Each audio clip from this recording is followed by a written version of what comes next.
Assalamualaikum warahmatullahi wabarakatuh. Halo semuanya, kembali lagi bersama saya Muhammad Abdi Syabani dan dalam video kali ini saya akan mengaplikasikan sebuah data dan membuat visualisasinya menggunakan Power BI.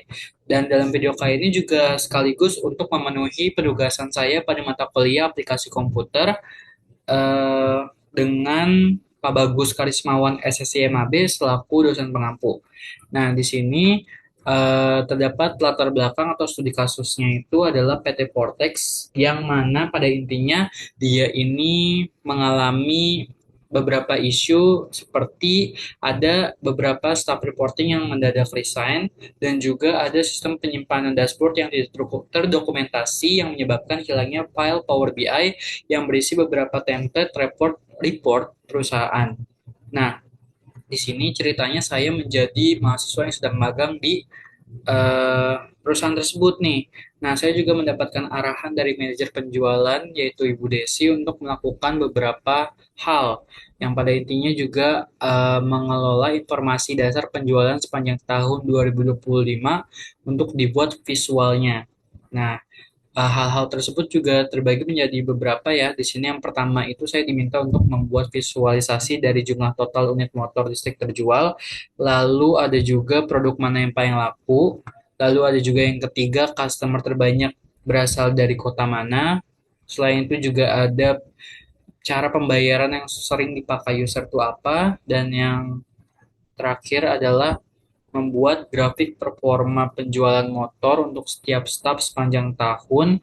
Namun ada juga tambahan untuk Ibu Desi ini mau ngelihat pada tanggal 1 Januari sampai 31 Januari 2025 itu penjualan siapa aja yang tinggi.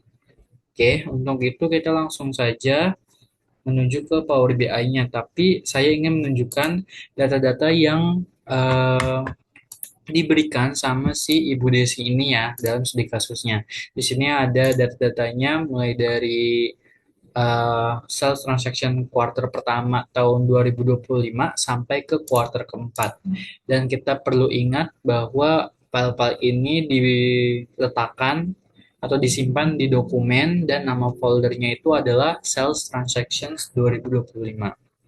Oke, langsung saja kita beralih ke Power BI-nya ya. Nah, jadi ini adalah tampilan awal dari si Power BI-nya untuk mencoba memvisualisasikan data-data tersebut, kita bisa pilih yang blank report. Oke. Kemudian ketika sudah masuk ke dalam tampilan yang seperti ini, kita bisa pilih yang get data. Lalu pilih more, kita juga pilih foldernya terlebih dahulu. Mungkin kurang lebih sama dengan data query yang video sebelumnya saya sudah jelaskan ya. Hampir mirip untuk langkah-langkah get datanya. Oke, kita browse, kita cari folder yang tadi, yaitu ada di dokumen, dan nama foldernya sendiri adalah Sales Transactions 2025. Kita pencet OK, langsung kita pencet OK lagi.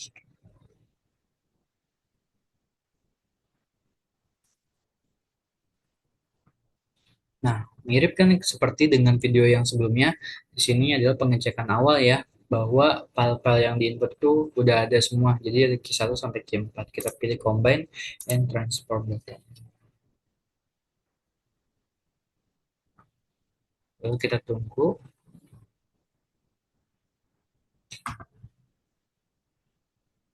Oke, ini juga mirip seperti data query, tapi memang data query sebenarnya ya. Terus di sini bisa dilihat lagi, dicek apakah semua filenya memang sudah ada. Di sini sudah ada karena udah ada semua. Kita pencet OK. Kita tunggu lagi sampai nanti ada tampilan seperti query pada Excel. Oke, kita minimize terlebih dahulu. Oh, tadi sudah ada pop-up-nya, maka artinya udah ada nih tampilan seperti ini. Maka bisa di-minimize atau kita pindah tab pada icon yang di bawah ya.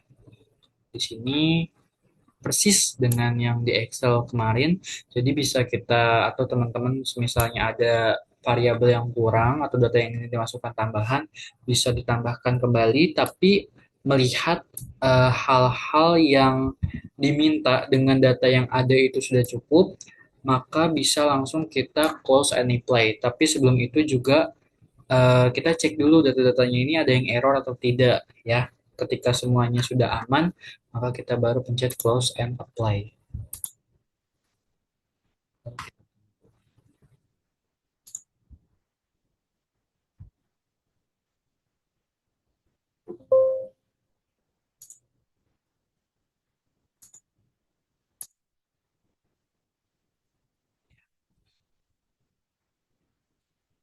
Lama tidaknya load ini tergantung kepada device masing-masing punya teman-teman ya. Kadang ada yang lama, tapi kadang juga ada yang cepat. Jadi kita tunggu sampai semuanya tercetak hijau dan nanti di sebelah kanannya ada tulisan datanya udah masuk.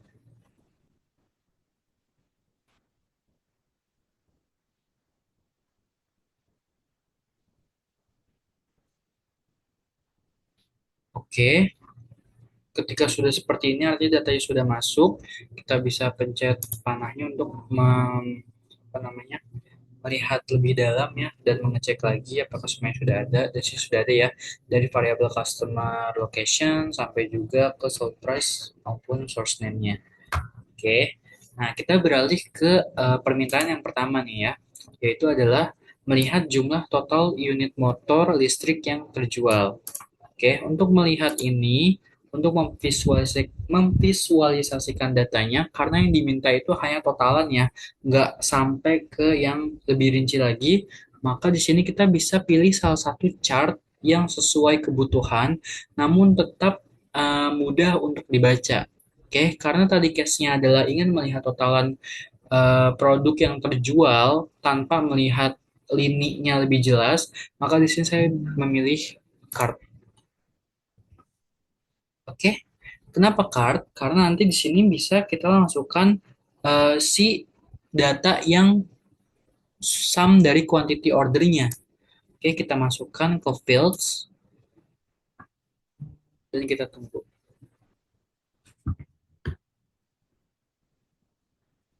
Oke, nah di sini sudah ada teman-teman ya bahwa totalan dari si penjualannya itu ternyata ada 2.424 ya secara totalnya. Oke. Nah, untuk yang pertama sudah terjawab atau sudah bisa divisualisasikan. Kita lanjut ke permintaan yang kedua nih. Produk mana yang paling laku? Apakah yang premium atau bukan? Tadi kan kita udah lihat ya, kalau total penjualannya itu ada 2.424. Nah, ini Ibu Desi itu pengen ngeliat lagi. Produk apa sih yang paling laku dari penjualan totalnya itu yang sebanyak 2.424 ini? Oke, untuk melihat hal ini, kita bisa banyak banget pilihannya yang bisa berupa line chart, bisa apa cluster bar dan lain sebagainya. Tapi karena di sini saya melihat jumlah produknya itu hanya ada dua, maka yang bagus kemungkinan juga antara pie chart dengan donut chart. Tapi saya pilih adalah donut chart. Oke. Nah, di sini karena kita ingin melihat data penjualan yang paling banyak, kita bisa masukkan si sum quantity ordernya lagi ke dalam values kembali ya. Oke. Dan karena yang dilihat itu adalah produknya, maka yang dimasukin adalah produk name-nya. Nah, jadi seperti ini teman-teman. Kita bisa zoom in, ataupun kita bisa lebarin ya. Lebarin biar semuanya kelihatan. Gitu. Oke. Atau kalau mau lebih enak kita pindahkan ke yang atas ini deh. Jadi itu dia. Untuk permintaan yang kedua ini bisa dilihat ya teman-teman.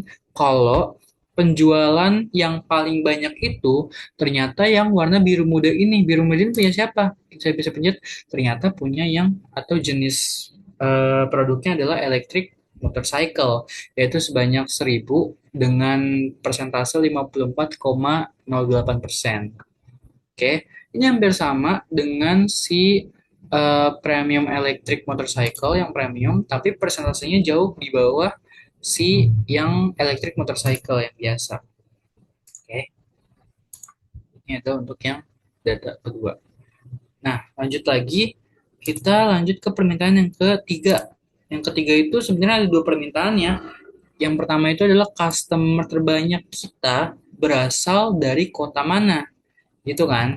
Kota dari mana aja sih? Terus juga diminta dari kota itu mereka ini eh, banyak pakai pembayaran dengan metode apa, gitu kan? Nah, karena ada dua permintaan dalam satu hal, jadi saya ini memilih menggunakan matrix. Oke, di dalam matrix ini ya banyak sekali bisa mencantumkan beberapa data yang bisa langsung divisualisasikan.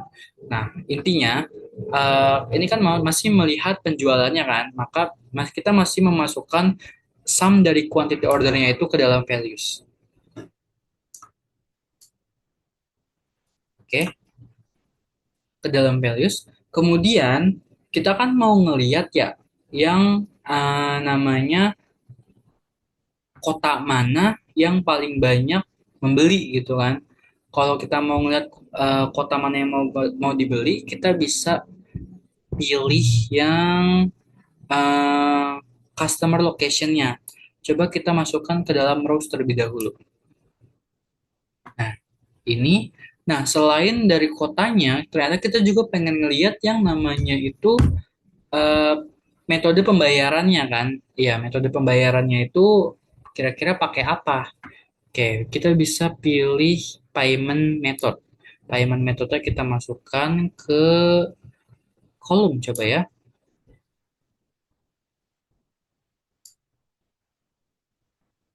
Oke. Nah, jadi di sini sudah terlihat teman-teman kalau misalnya produk-produk yang terjual itu eh, dari masing-masing kota itu yang mana yang paling banyak nih. Dan di atasnya, di bagian sini tuh bisa kelihatan mereka itu pakai penggunaan metode apa yang paling banyak digunakan, maksudnya seperti itu, oke? Ataupun kalau misalnya di sini kurang enak ya dilihat, mungkin bisa diganti atau balik antara payment method dengan customer location-nya kita putar. Jadi payment methodnya kita masukkan ke dalam rows, lalu si customer location-nya kita masukkan ke column. Begini juga sama, ya. Boleh saja. Oke, jadi seperti itu. Terserah ke preferensi teman-teman lagi, lebih enak dibaca yang mana. Oke, oke. Tapi karena yang di-highlight pertama itu adalah kotanya, maka di sini saya masukkan si customer location-nya itu ke dalam rows, biar dia ada di sebelah kiri, sisi sebelah kiri. Kalau misalnya kekecilan, kita bisa gedein. Tapi kalau emang nggak bisa, ya udah. Oke. Nah, selanjutnya, karena yang ketiga ini sudah, kita masuk ke yang keempat. Yang keempat itu adalah ingin melihat grafik performa penjualan motor untuk setiap staff sepanjang tahun kemarin, ya kan? Berarti grafik performa. Kalau melihat grafik performa berarti dia ini ya udah pengen ngelihat aja staff siapa sih yang paling baik gitu dalam menyusun atau melakukan penjualan terhadap produk di PT tersebut gitu kan. Nah, kalau performa itu kan biasanya divisualisasikan dengan yang namanya apa namanya ada garis-garisnya kan, apa namanya sih diagram garis gitu. Nah, di sini bisa nih teman-teman pilih yang line chart. Oke, bisa dipilih yang line chart. Oke, di sini kita masukkan yang pertama itu tetap ya untuk apa namanya yang di sini kan yang diminta itu adalah si performa penjualan motor untuk setiap staff. Oke, berarti kita mau ngelihat staff siapa sih yang ngejual paling banyak itu yang paling baik gitu kan. Berarti lebih banyak lebih baik. Berarti kita masukkan yang sales name-nya ke dalam misalnya X axis. Oke. Terus kita masukkan juga quantity ordernya ke Y axis. Oke, seperti ini.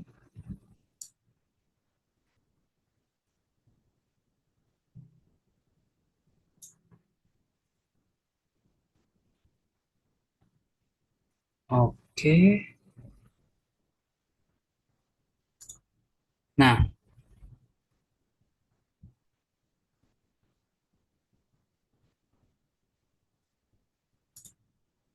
pilih yang mana ya? Oke, sebentar ya teman-teman ya. Bisa, sebenarnya bisa pakai yang ini. Tapi kalau mau diganti ke yang lain, dirasa ini kurang bagus gitu kan, kita bisa coba-coba saja kita ganti dengan yang lain gitu. Oke. Atau misalnya kalau pakai stack bar juga bisa. Ini bisa juga pakai yang ini atau yang ini juga bisa. Tapi sepertinya lebih enak seperti ini ya teman-teman ya. Ketika itu bisa kelihatan langsung gitu loh dari nama salesnya, sales name-nya itu sini. Terus dengan nama salesnya itu nggak kepotong gitu kan. Terus di sini juga ada eh, diagram batangnya gitu dan bisa dilihat secara jelas. Jadi mungkin kita pilih yang ini aja. Oke, ini namanya adalah stack bar chart. Kita pilih yang stack bar chart. Oke. Nah, ada tambahan permintaan nih dari si Bu Desi gitu kan. Dia tuh pengen ngeliat juga pada tanggal 1 Januari sampai 31 Januari itu tuh siapa sih yang penjualannya itu tinggi. Staff mana yang paling tinggi atau sales apa gitu yang melakukan penjualan tinggi pada tanggal 1 Januari sampai 31 Januari. Nah, untuk melihat datanya, maka kita bisa pilih menggunakan slicer. Oke, slicer ini berguna biar kita menentukan rentang waktunya gitu. Jadi nanti dari bar-bar ini bisa langsung ikutan keganti dengan cara kita masukkan si order date-nya ke dalam field. Oke. Nah, di sini bisa kelihatan teman-teman ya, kalau si order date-nya ini bisa kita ubah-ubah. Kalau dari yang tanggal di sini 1 sampai tanggal 28 tahun 2000 28 Desember 2025 ini adalah data yang ditampilkan. Tapi bisa juga karena si Bu Desi ini minta 1 Januari sampai 31 Januari, maka kita bisa ubah si tanggalan ininya. Tapi yang perlu diperhatikan adalah penggunaan tanggalnya ini eh, adalah bulannya terlebih dahulu ya. Maka di sini bisa kita lihat 12 itu kan Desember, berarti 28 itu adalah harinya, tanggal harinya. Oke, berarti di sini kita ganti menjadi bulan 1, lalu tanggal 31 tahun 2025. Nah, langsung keganti kan teman-teman di bagian yang kanan ini, ternyata yang melakukan performa terbaik dalam penjualan pada tanggal 1 sampai 31 Januari itu adalah Jen nih ya. Kita panggil aja Mrs. Cunningham. Oke, Mrs. Cunningham ini melakukan penjualan paling bagus ya. Dengan totalannya itu sebesar atau sebanyak 28 produk yang dia jual pada bulan Januari tahun 2025. Diikuti juga yang kedua itu ada si Mr. Christensen. Oke, di sini menjual 21. Oke, tapi tetap yang paling baik itu adalah Jen Cunningham. Oke. Oke, yang tadi belum kita analisis ya, yang data fullnya. Jadi kita tarik aja bisa tanggal 28 ya. Nah, tetap yang paling banyak melakukan penjualan terbaik, performa terbaik pada tahun 2025 itu adalah maaf, di sini berubah ternyata. Saya kira apa masih Jen gitu. Mohon maaf ya.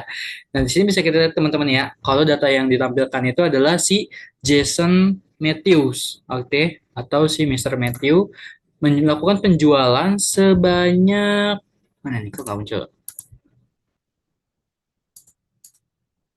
Ya, melakukan penjualan sebanyak kurang lebih nih 208 unit. Oh, ini ada nih. Ya, betul. Ada 208 unit ya. Dan diikuti di bawahnya adalah Mr. Daniel sebanyak 180. Ada juga yang terbaik ketiga itu adalah yang tadi atau Mrs. Cunningham. Mohon maaf kalau misalnya salah ya. Saya ini Jen perempuan atau laki-laki. Kita panggil aja perempuan. Oke. Sebanyak berapa tadi nih? Nih,